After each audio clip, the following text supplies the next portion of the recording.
পরিবারের অভিভাবক হিসেবে আপনাকে আল্লাহর সামনে কাঠগড়ার মধ্যে দাঁড়াতে হবে। আল্লাহর সামনে আপনাকে দাঁড়াতে হবে।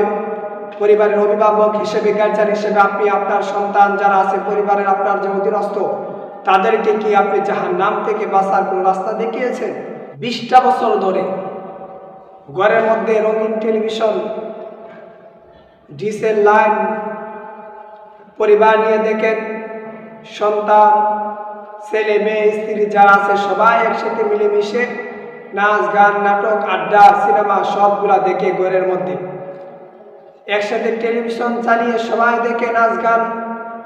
তাহলে ওই ঘরের মধ্যে কিভাবে আসবেন রহমত, লজ্জা, শরম, হায়া সবগুলা শেষ হয়ে গেছে। কারণ স্বামী, স্ত্রী, ছেলে মেয়ে যারা আছে সবাই উলঙ্গ, বেহায়া করা টেলিভিশনের মধ্যে সবকিছু দেখে, তাহলে ওই ঘরের মধ্যে কিভাবে রহমত আসবে আর হায়া লজ্জা আসবে? এখানে তো আল্লাহর গজবই আসবে। তখন তুমি কখন বুঝবা যে তোমার পরিবারকে জাহান্নাম থেকে বাঁচাতে হবে? এইগুলা গুনাহ। 30 বছর ধরে ব্যবসা করেন, এই ব্যবসা 30 বছর ধরে কি লাভ হলো? এখন আপনি মিথ্যা কথা বলেন, এখন আপনি ওজনে কম দেন, এখন আপনি মানুষের সাথে প্রতারণা করেন, তাহলে ব্যবসা করে আপনার 30 বছর কি লাভ হলো? শুধু দিনের বেলা গেলেন, রাত্রিবেলা বাসার মধ্যে আসলেন, মানুষকে ওজনে কম দিয়ে একটা বুঝিয়ে দিলেন যে আল্লাহ তাআলা যে তোমার উপর ন্যায্য করেছিল তা তুমি আদায় করো না। তাহলে এরকম কিস্তির পর কিস্তি, সুদের পর সুদ আনতেছেন ব্যবসা করার জন্য, আর ওজনে কম দিচ্ছেন, আর বলেন যে না আমার ব্যবসার মধ্যে কোনো লাভ হচ্ছে না, উন্নতি হচ্ছে না। তুমি মানুষকে ঠকাইবা, কিস্তি আনবা, সুদ আনবা, তাহলে তোমার ব্যবসার মধ্যে কিভাবে লাভ হবে বলো? হালকা লাভ করো, এর মধ্যেই বরকত আল্লাহ তাআলা দিবেন। 60 বছরের বুড়া মানুষ যখন আস্তে আস্তে বৃদ্ধ হয়, তখন তার রবের কথা বেশি স্মরণ হয়, তার আত্মীয় স্বজন তাকে ভুলে যায় আস্তে আস্তে, তার যে বন্ধু বান্ধব তারাও আস্তে আস্তে তাকে ভুলে যায়। কারণ সে বৃদ্ধ মানুষ উঠা বসা করতে পারে না, চলাচল করতে পারে না, এক জায়গার মধ্যে আসা কথা বললে সে আসতে পারে না। অনেক সময় তার সন্তান তাকে টাকা দেয় না, হাত খরচ নাই, সে কোথায় কিভাবে যাবে? ওই কারণে তার আত্মীয় স্বজন তার গুরুত্ব কমিয়ে দেয়। তাহলে আপনি বৃদ্ধ হয়েছেন 60 বছর, 70 বছর, এখন তো আপনার রবের সাথে সম্পর্ক করার কথা। বরঞ্চ দেখা যায় না ওই 60 বছর 70 বছরের লোকটাও এখন বিড়ি টানে, নেশা করে। তাহলে আপনি কখন বুঝবেন যে এখনো আপনি গুনাহ করতেছেন, যে বিড়ি খাওয়া যে একটা গুনাহ? আপনি কখন বুঝবেন বলেন? এখনো আপনি আল্লাহর জিকির, তাসবিহ, নামাজ এগুলো আদায় করেন না, ইস্তেগফার পাঠ করেন না, আর কতদিন বাঁচবেন?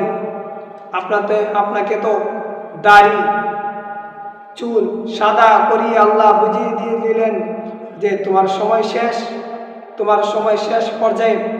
কিন্তু এত বড় সিগন্যাল দেওয়ার পরও আপনি কোনো আখিরাতের চিন্তা করেন না, আপনার রবের কাছে যেতে হবে এরকম কোনো চিন্তা নাই। তাহলে যে ব্যক্তিগুলা বৃদ্ধ বয়সও কি করে নেশার মধ্যে লিপ্ত, আর আপনি পরিবারের অভিভাবক হয়ে আপনার সন্তান, স্ত্রী তাদেরকে আপনি কি করেন?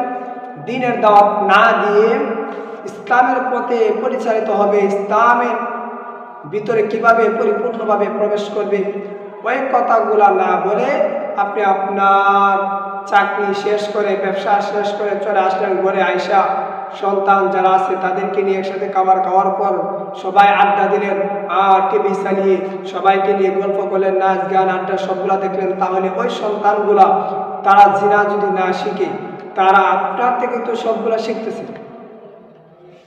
এই টেলিভিশনের মধ্যে তারা উলঙ্গ বেহায়া করা দেখে লজ্জা শরম সবগুলা উঠে যাচ্ছে। আর লজ্জা শরম যাদের উঠে যায় তাদের পরিবারের মধ্যে কোনোদিন শান্তি আসে না। আপনাকে মানবে না তারা বড় হলে, কারণ আপনি তাদেরকে শিক্ষা দিয়েছেন এই বেহায়া করা। তার পরিবারের অভিভাবক হিসেবে আপনাকে আল্লাহর সামনে কাঠগড়ার মধ্যে দাঁড়াতে হবে। আল্লাহর সামনে আপনাকে দাঁড়াতে হবে।